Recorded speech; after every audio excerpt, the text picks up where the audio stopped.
Hey everyone, welcome back to the Libertas International Podcast. I'm your host for today, Tyler Schwab, and I'm super glad to welcome my very special guest and very good friend on the show, Baleigh Dellos. Baleigh and I have been friends for a couple years now. She's an anti-trafficking advocate. She works with people that are living on the streets, people that have been exploited on the streets. She's worked at homes for refugees, for people traveling up to Central America and Europe. She's done it all. She's only 25 years old, and so she, her whole story is great, and she's super accomplished in such a young age in what she's done. She's done anti-trafficking work all over Europe. And that kind of brings us to the story that we have today, because a while back, Baleigh came to my apartment. We had some taco soup, and she was talking about how she wanted to go to Ukraine. And I had been to Ukraine 2019, before the war, before all this happened, and I met some people there, and she happens to know the same people, and she just connected on a real deep level with these people, and just had such a desire to go there and to love on these people and to see what they were doing.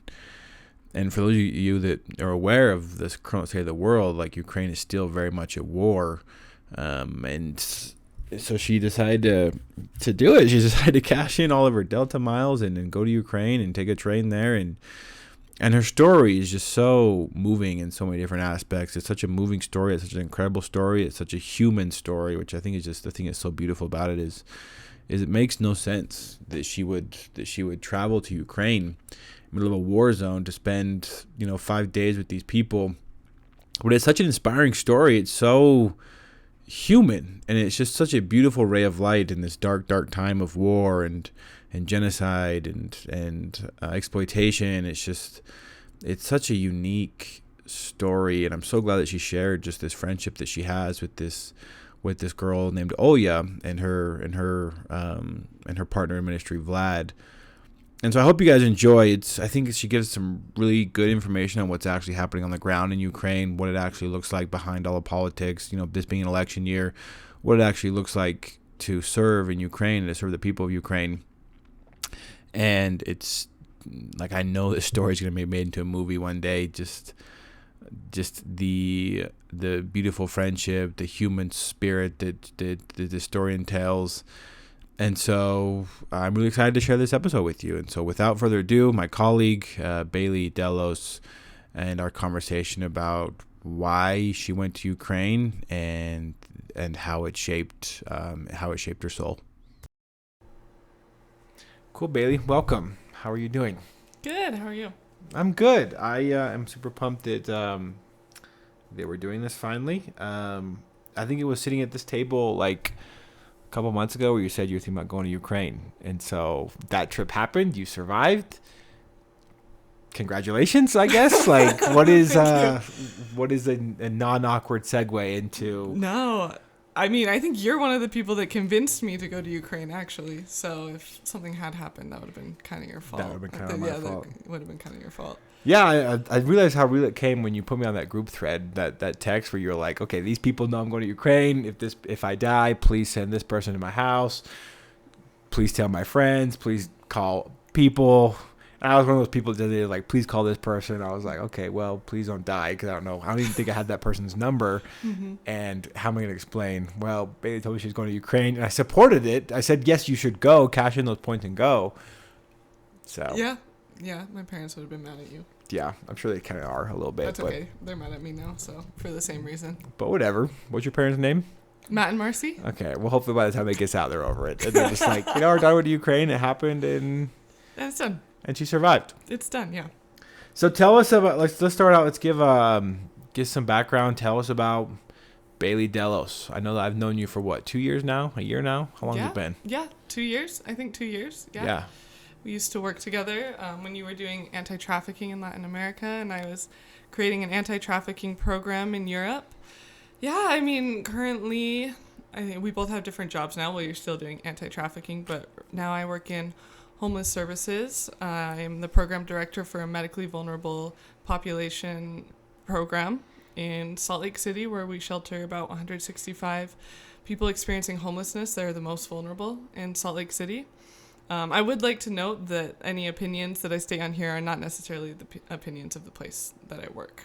But yeah, I've just been working in the social service field for a minute. I've worked in sexual assault, anti-trafficking, domestic violence, and homelessness. And now I'm starting to kind of get in the field, kind of trying to work with this ministry in Ukraine to find different funding outlets and work with them in the field of, I guess it wouldn't be refugee because they're still there, they're still fighting, and they're still doing the work, but more trauma and more survivors. When people tell me that they want to get into like the stuff that we're into, I'm always kind of like, are you sure? Are you sure you want to do this? Absolutely. Yeah. And so I guess what kind of drove you to, because you're still young, you're what, 23? 25. Yeah. What drove you to do this? Like get involved in service, dedicate your life to serving vulnerable people? Has it always just been something you wanted to do, or was there something that sparked that interest? How did that happen? I used to live in the Philippines. I lived in the Philippines for 18 months, and while I was there, I saw a lot of things. I had a lot of friends there that were native Filipinas, and they had been through a lot of these very similar situations, and we know that happens in the U.S. too. But I got to talk with them about their stories and the people that we worked with and we served with. I saw a lot of these things happening, and I was just kind of like, I want to help. I don't know how. I don't know what the effective ways are, but I really want to help, and I really want to get into this field to help particularly women at the time in a lot of these situations that we see: domestic violence, sexual assault, trafficking, which I saw all of that in the Philippines, and a lot of people in these kind of impoverished situations where they feel like they don't have a way out and they're forced to make sacrifices for themselves and their families. And so when I came back from the Philippines, I got a job at the Women's Resource Center, which is the shelter for women experiencing homelessness in Salt Lake City.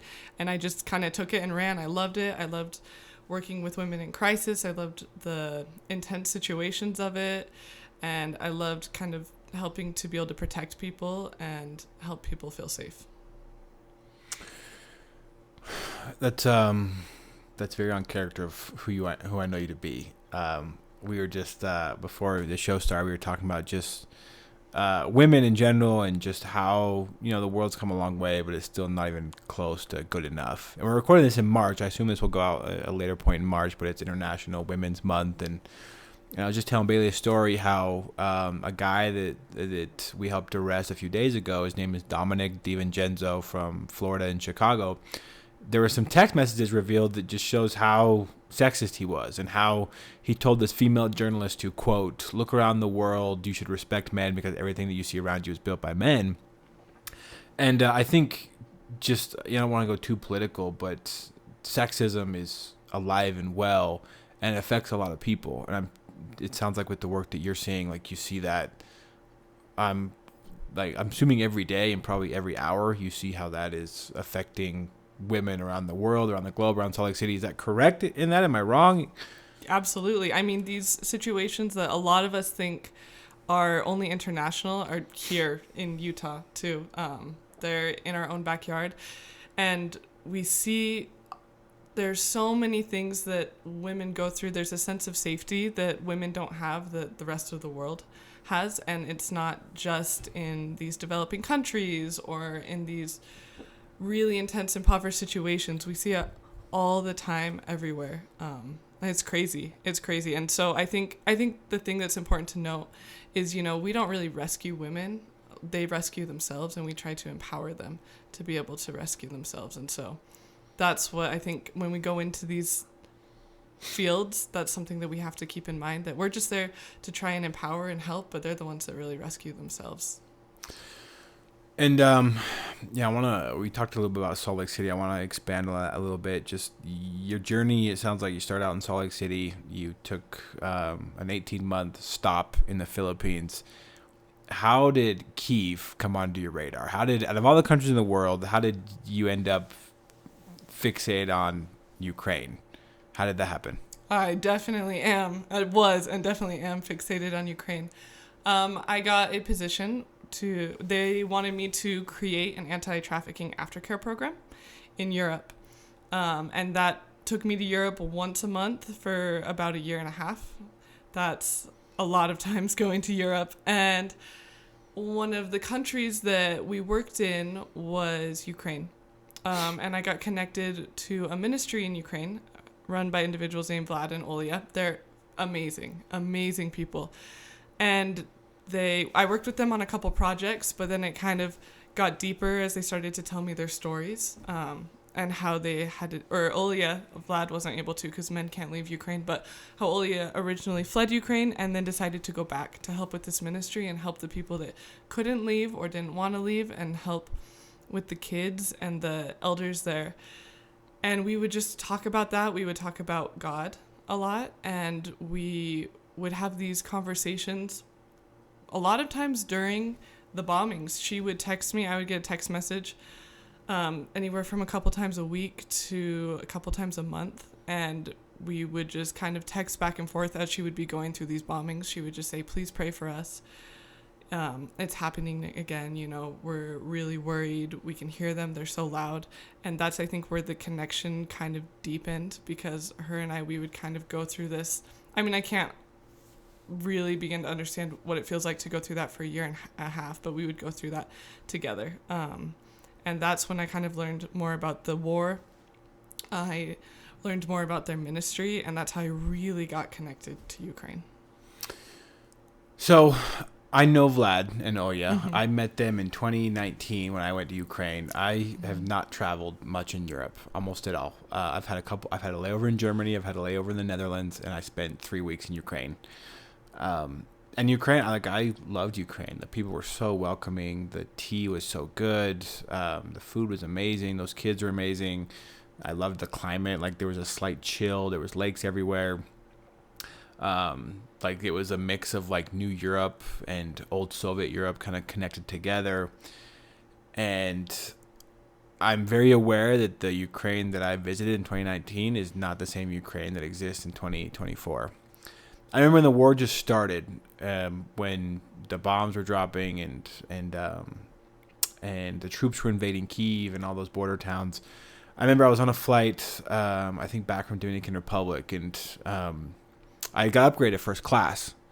So I was in first class on the way from Atlanta to Salt Lake City on the world's best airline, Delta. And I was just watching the news unfold from first class on this airplane. And seeing, they brought me my food. I got, 3 or 4 drinks, just watching the news unfold. And I'd never felt so separated from the real world. Because I started texting Olya. I was just like, I don't know many people in Ukraine. I just know, 5. And so I texted one of the 5 that I knew. And I was like, hey, are you okay? What's going on? And I'll never forget what she said. She was like, hey, I'm good, but my apartment's in the bombing area tonight. So I'm making a run to Poland. I think is where she was going, or Romania. I think it was Romania. Romania, yeah. I think is where she was going. And she apologized to me. I was like, "What the hell you apologize?" She was like, "Well, you gave me a picture of us when you left. It was like a hard copy, and I don't have room in my backpack to take it." And I'm like, "Man, get the hell out of that apartment! like oh, yeah. I've got a digital copy of that thing. Get the hell out of there! Like, what are you doing? Like, leave that thing." But she was like texting me while she was running for her life, and like, we'll talk about her later on the podcast, but she's insanely educated, she's insanely talented, much more talented than probably both of us. And I was sitting on a first class flight on Delta to Salt Lake City while she's running for her life to Romania, and I had never felt so powerless, and I had never felt so helpless in my life to help someone that I cared about. And for me, that was the first time, I think, since maybe 9/11 that like a conflict felt real. Because like once you travel and you get to know people, like the tragedy these people face, like it hits you, it affects you. And so like I hated when Olya texted me and she was like, the bomb's going off, pray for me. I'm like, God, what are you supposed to do? I'm just supposed to pray? Yeah. And so like when you talk about that's how you and your relationship deepened, the next question I have to ask is, why the hell did you go there? Like you've seen the bombings, you've talked with Olya. What prompted you to I guess walk us through that, because like the whole story is like you had these Delta miles, or you were floating around the idea, or Oya invited you. I don't know how it all happened. Like, walk us through what made you decide to go to Ukraine. Yeah, so when I was creating the anti-trafficking program, aftercare program in Europe, I was obviously going back and forth from Europe a lot, but I still had to follow the rules and regulations by the org. And they obviously didn't want me to go to Ukraine. I applied to go to Ukraine, I think, like 14 times, and I got blocked every time. And they were like, no, Baleigh, you're not going to Ukraine. The main reason I wanted to go to Ukraine was that they asked me to. That's honestly it. I would be on these FaceTimes, and they're like, are you coming? Do you want to come? And I know that it was a little bit sarcastic, because when I finally decided to go, they were like, whoa, whoa, whoa, whoa, it's actually really dangerous. Are you sure you want to go? And I was like, yes. But I just had this, just sitting with her night after night while these bombs were going off, and just like, I would cry myself to sleep probably almost every night, and I would feel just completely helpless when this would happen. Like you said, just like the feeling of helplessness. And I wasn't going over because I felt like I could, really help, or, really contribute to the humanitarian effort or that kind of thing.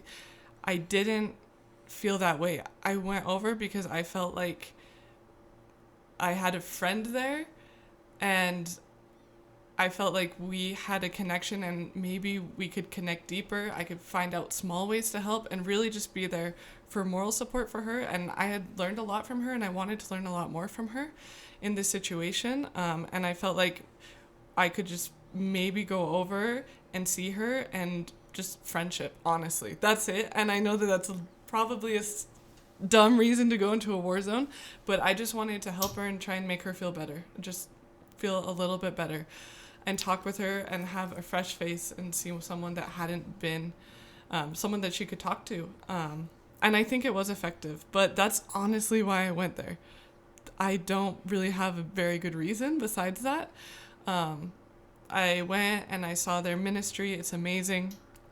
But I went there because my friend asked me to. And I felt like I should. I didn't want to feel helpless anymore, or feel like I wouldn't be able to truly speak to what was going on there if I came back to the U.S. and was trying to find different ways to help. And like you said, they're incredible people. You said that the war has changed a lot, and the war has changed a lot, and I saw a lot of that.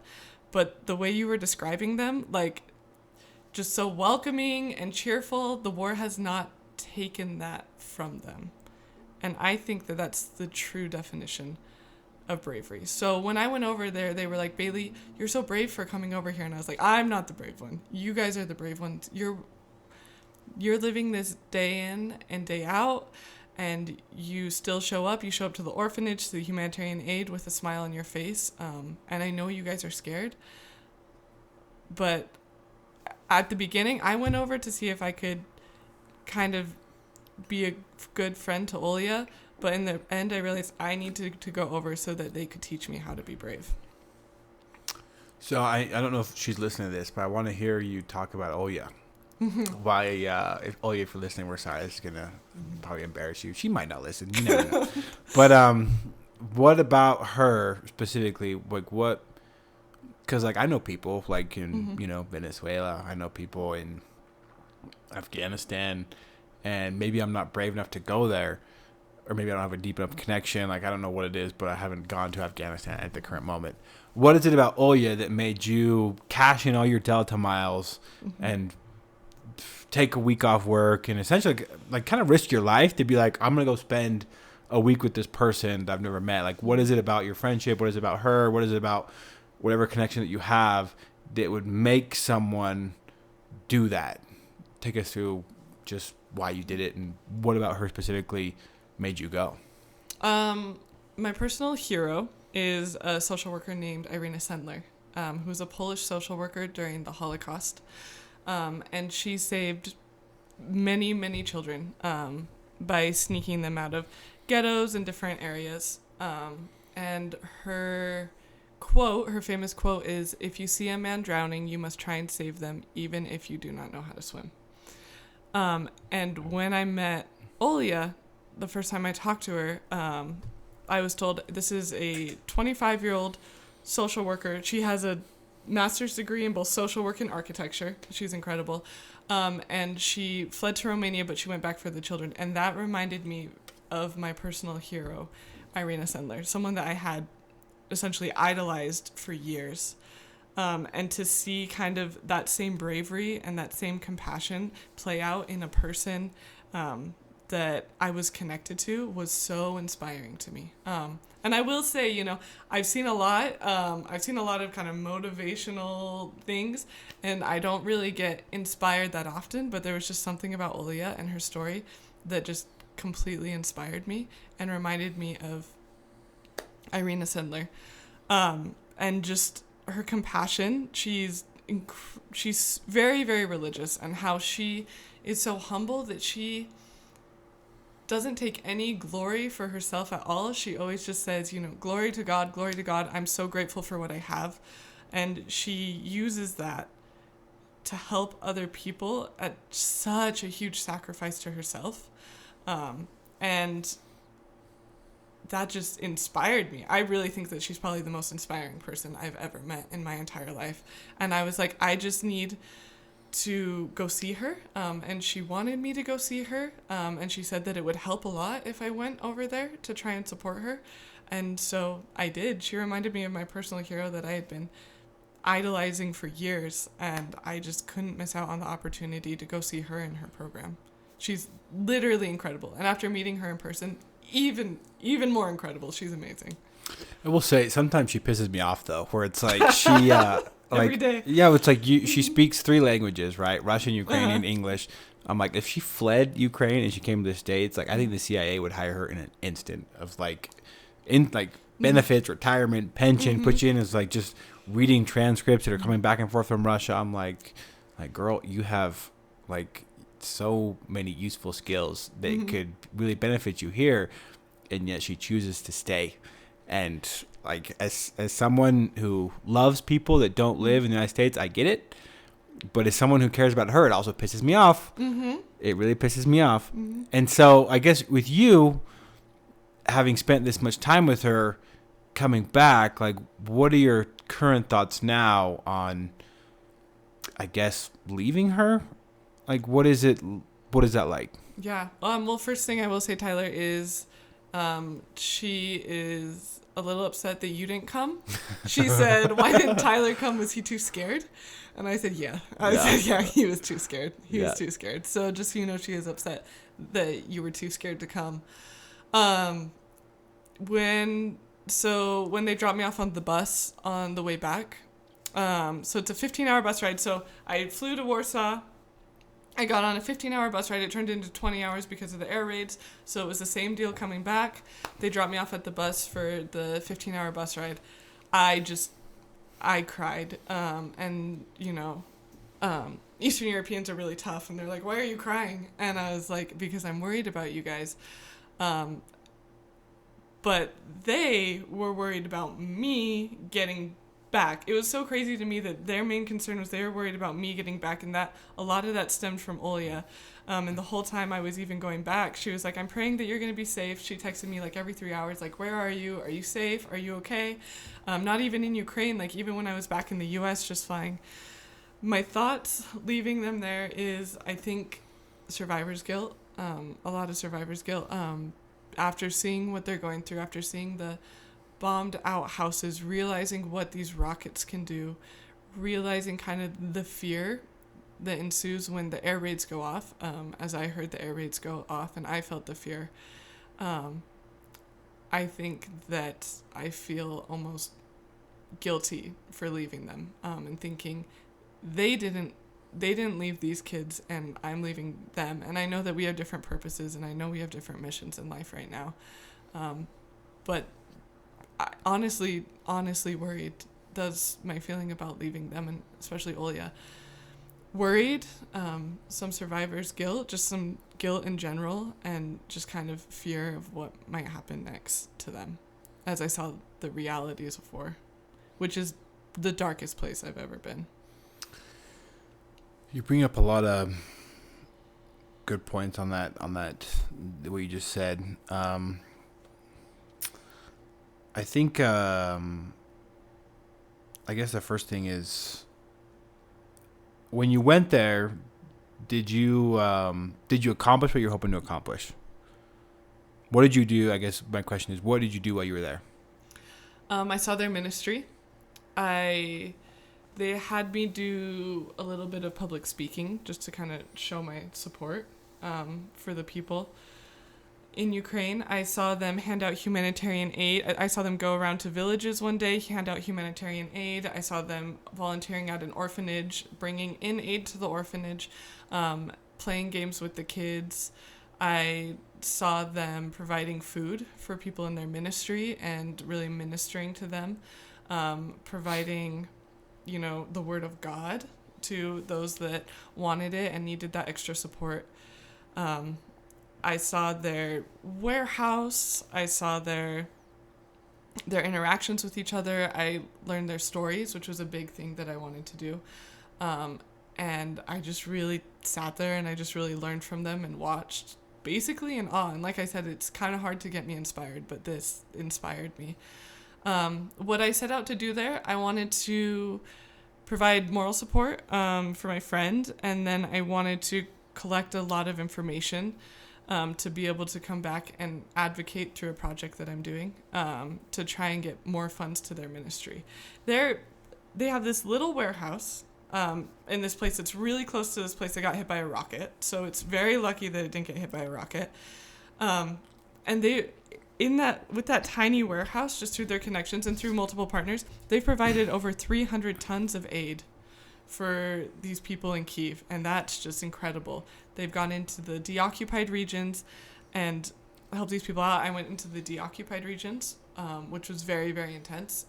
That's the areas that Russia had occupied and had just basically committed mass murder there. And they went in immediately after and provided aid to these people. So I just really saw the aid that they're providing. I saw the people that they're working with, the moral support that they're providing, and I was able to collect that information and get different stories to work on a project that I'm working on to hopefully provide different funds for their organization.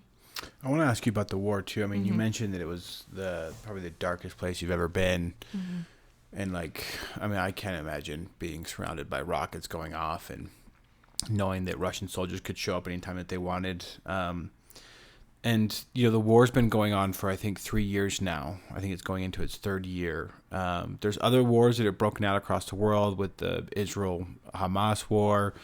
It's an election year, so people are being very vocal about the aid given to Ukraine. The Ukraine war has become very politicized. And even President Zelensky has been vilified by different parties.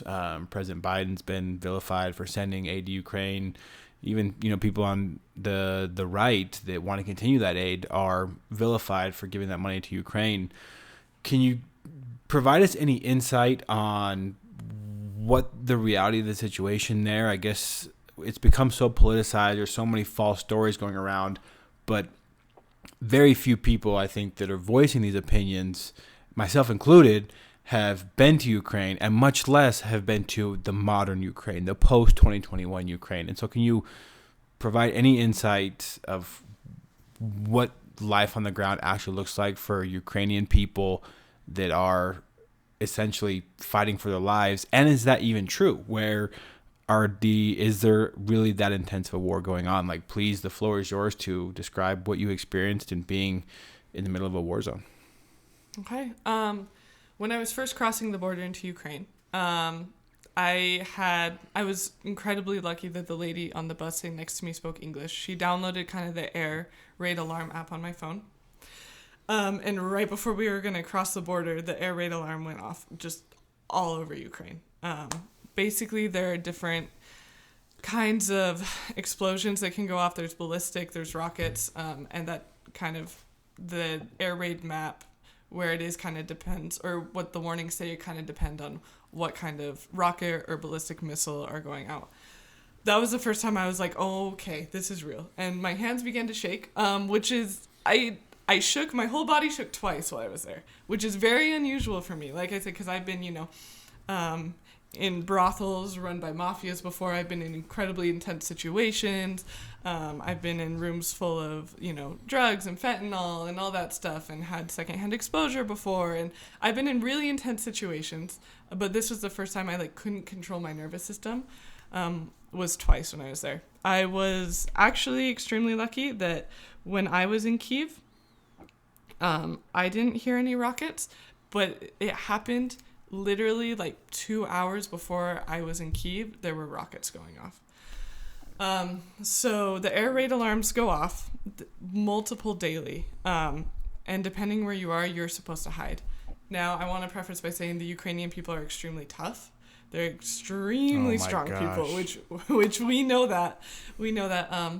And a lot of times the air raid alarms are just kind of part of daily life, and a lot of people don't even hide. They kind of have the mentality of, if it's my rocket, it's my rocket, is what I was told multiple times. If it hits me, it hits me. Because they're just so used to it, and they're kind of tired of this, obviously, disrupting their daily lives. It's been years, as we see in a lot of wars throughout the world.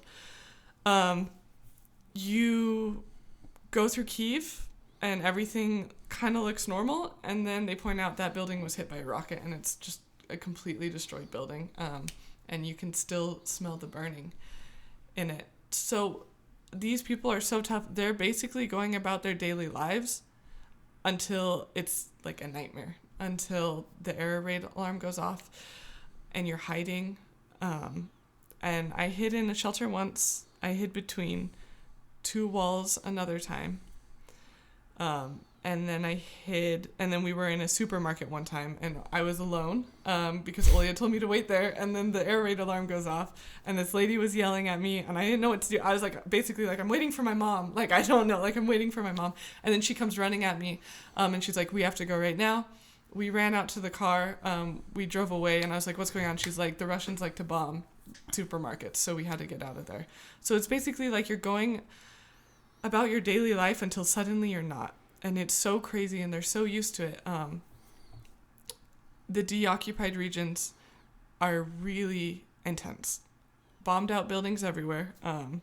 I have some photography that will come out in my project that you'll be able to see. They have just gates and just windows that just have bullet holes in them, that I was told they were just randomly shooting people. They were just told to randomly shoot anyone. They have bridges that have been collapsed because they collapsed them so the tanks wouldn't be able to get into Kyiv. They have the forest on either side of you, which Olya told me they won't be able to go into for 100 years because there's just mines in the forest, which really, really affected their daily lives, because a lot of these people went to the forest for, peace and solitude, and now in the middle of just kind of this nightmare, they can't do that anymore. And then you have military predictions. There are military predictions that come out, and that's the first time that I saw Olya scared, was when I was sitting with her, and one of the military predictions came out that they were going to bomb really, really hard. Thank goodness it didn't come true. But that's the first time I saw her scared. Most of the time they were very happy and joyful, and I think trying to make sure I wasn't scared. But that's when she was like, Baleigh, I don't know if we're going to be okay. And I was trying to be strong. Yeah. And I was like, we're going to be okay. And she was like, we might not. And I said, okay. If we're not going to be okay, then I will, or then hopefully it'll be quick. Hopefully the missile will hit us head on. She was like, okay.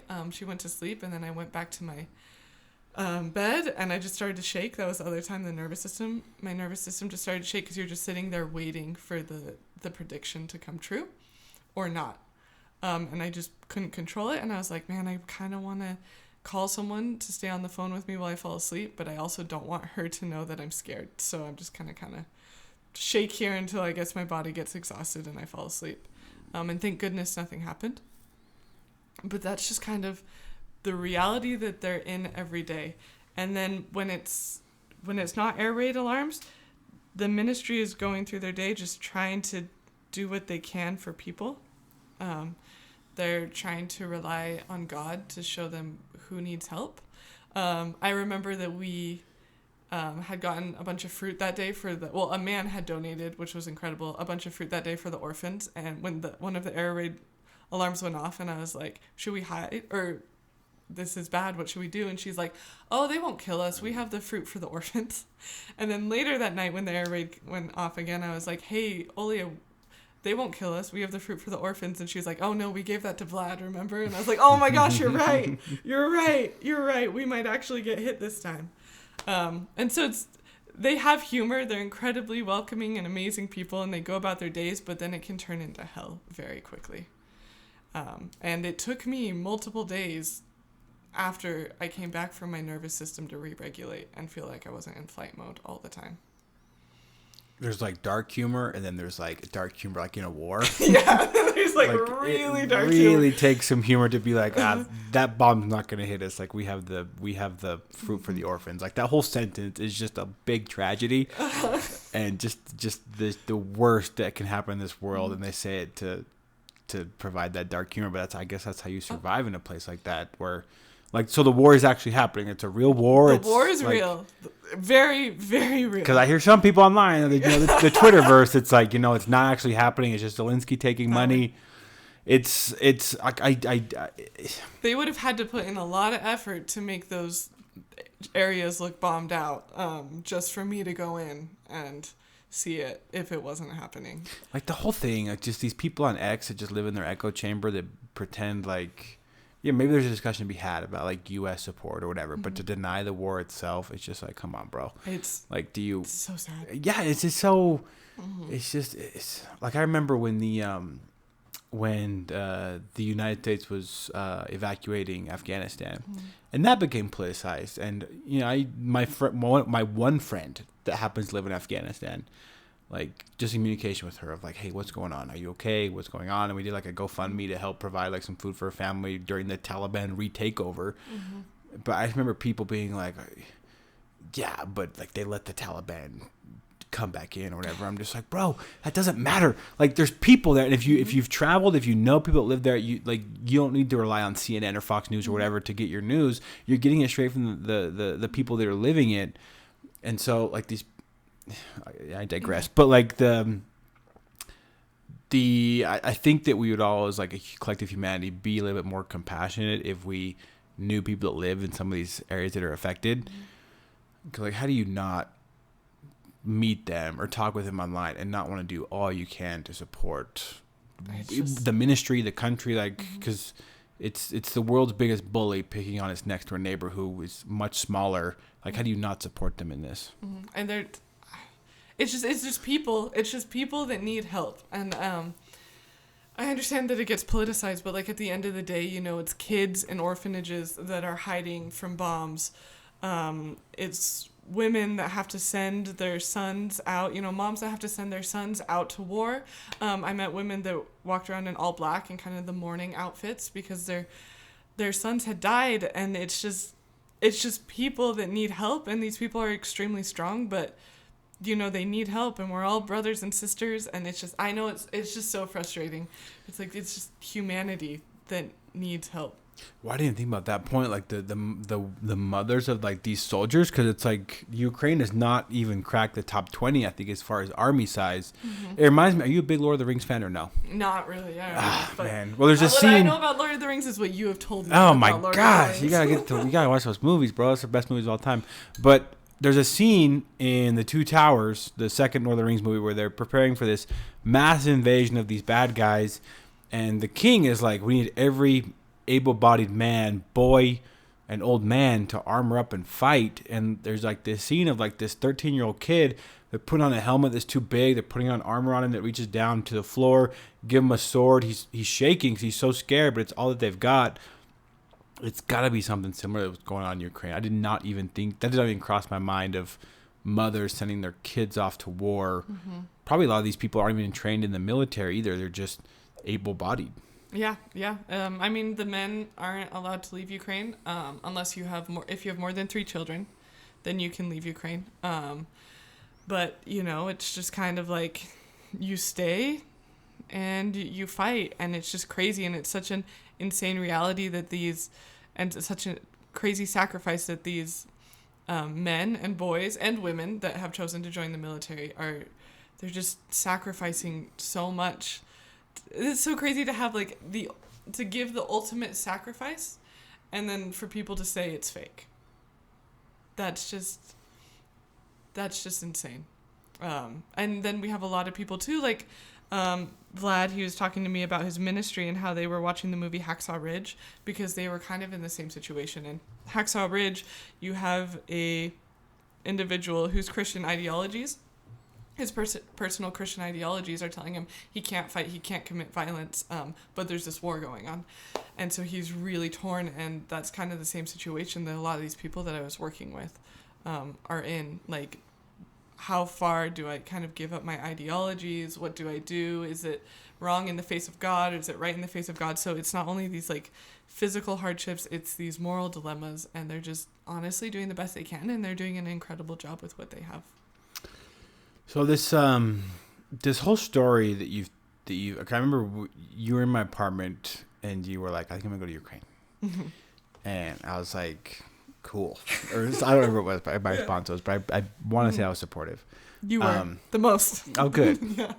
Okay, I just think the whole story is just so beautiful. It's like something out of like a movie where it's like two pen pals like across the world, one that lives in Kyiv and one that lives in Salt Lake, connect on this level, and there's just something so pure and platonic about it to where you go into a war zone just to spend 36 hours, 4 days, however long it was. I just think it's such a beautiful story of friendship and just like if they make a movie on it, like we talked about it first on this podcast, so we get some kind of revenue, Warner Brothers, like if you're listening. But it's just a story of friendship where it's like one friend goes to a war zone to spend a week with another, and so I guess talking about like this story that you and Olya have, and this friendship and this beautiful, just this very human moment, this beautiful moment of humanity where the best of humanity comes up and springs to life, and in the absolute worst of humanity of this war and this invasion. Was it worth it? Absolutely. My personal religious beliefs allow me to believe that we knew each other before this life. And I truly do believe that we were friends before this life, just the way that we connected when we were in person. And we both talked about this together. We knew each other before this life, and then kind of when we separated here, we were like, we're going to find each other. And we're going to support each other the best way that we know how. 100% it was worth it. Everything that I learned from her, and everything I learned from Vlad was just, it can't be duplicated. It's incredible. It was worth it. It was scary. It was terrifying. But it was worth it. They taught me how to be brave. And they taught me how to be strong while I was over there. And I think that's just amazing. So you talked about your project. You've mentioned a couple different times on the podcast. Tell us what it is. Two questions. I'll just ask the one right now. But what is this project you're talking about? What is the pictures you've mentioned? What is this project to help raise funds? Like you've alluded to it on the pod, but you haven't given what it is. So what is whatever it is you're working on? Yeah, so when I heard their stories, and not just Olya's stories, so many stories. We have this one individual named Igor who works for the ministry, and he stayed behind with the children in his village, and when Russia was only a couple miles away from occupying them, he was basically like, I'm staying here with these kids, because the kids were still there. And he said, I'm going to just stay here with them and defend them. And if Russia kills me, Russia kills me. Just incredible stories of bravery and heroism from every single individual in that ministry. They all chose to either leave and come back, or they all stayed. And so I just feel like these are real life heroes. And they're just doing everyday things that are just incredibly heroic, and then they're doing these big things. And so I just really want to highlight that for them. So I'm putting together this project. It's going to be a book. when I say photography, I use that loosely. So my sister's a professional photographer. She's actually really mad I didn't take her with me, but I wasn't going to take her with me. And I took a lot of pictures while I was there of like the realities of the war, the joy that we're still seeing in these people, the everyday life. And my sister's editing them for me. So thank you, Lauren. And then I just want to put together a book with the photography in it, with the stories of these people and the story of heroism, just kind of biographies of these people, also just what their life was like before the war, things that have happened during the war. I had some incredible food, so I want those recipes in the book, and just also highlighting their ministry and how they maintain their humanity, and honestly how they're maintaining their love and compassion for people in a time where it would be totally valid to just be completely selfish. So I just want to try and put that all into just a book. It's going to be called, so when I first showed up in Kyiv, exclusive. I know, right? When I first showed up in Kyiv, Olia picked me up and she called Vlad, and the first thing Vlad said to me was, "Welcome to Ukraine, sorry about the rockets." And so that's going to be the name of the book, awesome. Is Welcome to Ukraine, Sorry About the Rockets. And it's just kind of a book about what their life is like and what their lives have been and what they are now. We're going to hopefully market this book and sell it, and then all proceeds will go to their ministry to try and help continue to bring humanitarian aid to the people of Kyiv. So I guess my last question, that's amazing, by the way. Please let us, It's all them. It's all them. I'm just. Is it available on Amazon, or how are we gonna get it? To be determined. Okay. Yeah. Well, when it is determined, I'll let you know. Let us know, and we'll link it to either the show notes in the podcast or give it a social media shout out so people can look where to find it, because we get this question every now and again. Not so much anymore because so many other things are happening in the world. So I appreciate this conversation of you saying, hey, don't forget about Ukraine. Stuff is still going on in Ukraine. Because we used to get asked a lot, well, does Libertas do stuff in Ukraine? Can I give money to you and you get it to Ukraine? And the answer is always no. Mm-hmm. It's not in our mission. If you're looking to give to Ukraine, this is not the place to give. You can still give, obviously. But if you're looking to get it to Ukraine, this is not the place. So I guess if people want to help now, is there an organization that you would recommend, for one? If it's Olya and Vlad, how did they get money to them? And I guess 3, what does those donations do for them? If someone gives $500, what could that do for those people? Yeah. First, I would like to say that part of my old job was to vet organizations and kind of see the reality of different organizations throughout Europe. And I will say that the ministry that Vlad and Olya have is incredible. Fully has my stamp of approval. I think that we can probably put the information to donate to them in the notes or whatever to the podcast. I think another organization that I worked with that's incredible is called Save Ukraine. Also, they work a lot with abused children in Kyiv. That's another organization that would just be incredible to donate to.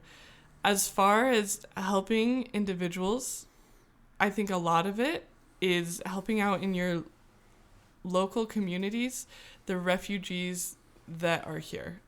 Because the majority of the time, those refugees are going to have family back in the area. The bus that I went on when I went into Ukraine was full of female refugees that were going back to visit their husbands. And the more stable their lives are outside of Ukraine, the more they can help. The best way that they know how, and they're locals. We believe that it's best practice. They know the best way to help. The best way, the more stable they are outside of Ukraine, the best they can help their families that are in Ukraine, and helping those families and individuals is the best way. So donating to the organizations that are providing the humanitarian funds. I don't suggest going to Ukraine, because unless I can't be liable for anyone else going into Ukraine. Will I go back? Probably, but I can't be liable for anyone else going into Ukraine.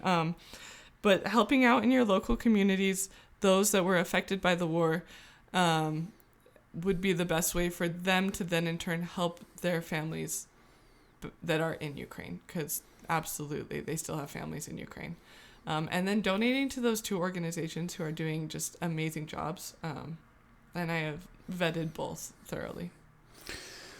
Oh, you're opening up a conversation about refugees too on the podcast. Yeah. Like you're really looking for some controversy. No, I think it's a good conversation to have because I think you just. I mean, I wish that Olya would become a refugee. Honestly, I wish she would come over here. Her and Vlad both, just very selfishly, as someone that has met them. And there's actually in my apartment complex, there's a refugee from Ukraine. I didn't know that until I used to see her walking her dog. Her dog's name's Max. He goes to the bathroom like 6 times a day. So anytime I go to like check my mail or I go on a walk, he's out there. And she's maybe in her mid-60s. And so I was asking her, she told me her name, and it was just a very European name. And I was like, oh, are you from this area? And she was like, no, I'm from Ukraine. I came here last year. And I was like, whoa, like even like in the same apartment complex, like there's this refugee living here. And based on this conversation that we've had, like I don't blame her for being here because that's what these people are. I mean, if I was in their shoes, I probably have already left already. I would not be as brave as Vlad. No, I would be. I think I would be gone. I mean, just it's Russia being so unpredictable, and who knows like how long this war is going to last. And so, everything you told me, I just really admire them for. Well, admire. I admire them for staying. I'm still a little pissed off at them because they're staying, but I get it. May not agree with it, but I get it, and I say that. Selfishly is someone that cares about them.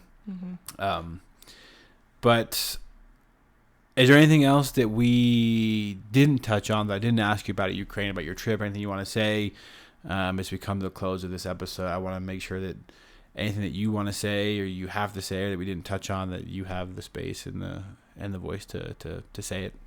I think I would just like to highlight that, for some people in this situation, the brave thing to do is to stay. And for some people, the brave thing to do is leave. So we shouldn't villainize. I mean, you and I can villainize Olya and Vlad for staying because we know them personally. And we can be mad at them. Yeah. Still. Yeah. 3 years later, still a little pissed. Still mad. But, we shouldn't, especially any refugee throughout the world or any individual who has experienced war trauma, we can't villainize them for staying or for leaving. I used to run an unaccompanied minor home for refugees. And, that takes a lot of bravery. Going to a different country that you know nothing about for the sake of your safety or your family's safety takes a lot of bravery. Staying in that country takes a lot of bravery. And sometimes you don't have the choice. So I just want to thank Olya and Vlad for their ministry and for allowing me to go in and learn and for everything that they do. I'm worried about you still, and I love you guys, and I hope that I can find different ways to help. Yeah, no, thank you for letting me be on the podcast today. Yeah, no, it's my pleasure, and I love just the last little bit you shared of. I think it's just such a good. For some reason, I think in election years we just kind of all lose our humanity for whatever reason, and I'll include myself in that, where sometimes I get a little less compassionate for the other side, and like the thing you just said, like it's a brave thing to leave. Like I mentioned, like before we started this podcast, how I went to Tijuana a few weeks ago and met a family down there, and I won't get into a lot of detail, but I'm thinking where it's like, my thinking at the first was like, what are you doing? Like, you don't know how hard life is here, like how hard English is to learn.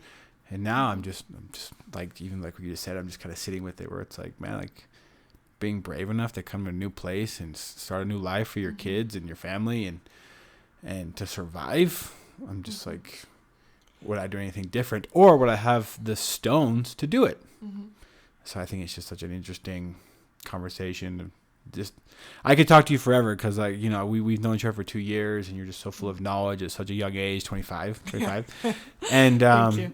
And I'm just so. I remember when you first told me, like, I think I'm gonna go to Ukraine. At first, like, as your friend, I was like, well, are you sure? Like, you could just do a video call. Like, that would probably be good. But then, just like the more you described it, the more you described like your relationship with Olya, and I don't think you had a choice. I don't think, because I'm telling you this as your friend, the Baleigh that I know, I don't think that she could have looked at herself in the mirror and said, I made a good call not putting my life in danger to go see my friend. Like, I just don't think, from what I know about you, I don't think you could have done that. So I think that your choice to go to Ukraine wasn't really a choice at all. Like who you are as a human being, as a humanitarian, as a person of faith, et cetera, et cetera, et cetera. I could go on for hours. I don't think all those things about you gave you a choice. I think you had to go, and I am so glad you did, because I love those people too. And I'm so glad that you went and loved on them and supported them, and you can come back and be like, hey, they still have food. They're still there. Like they're still, on this earth. They're still breathing. Like it brings you a lot of peace. And so I thank you for being so vulnerable on the podcast, talking about this experience. And I hope after listening to this, if your parents listening to it, that they forgive you, where it's like, listen to this story of humanity, bro. It's going to be a movie one day. And I'm just so glad that Oya and Vlad have you, and that you continue to advocate for Ukraine and their people back here in the States. Thank you.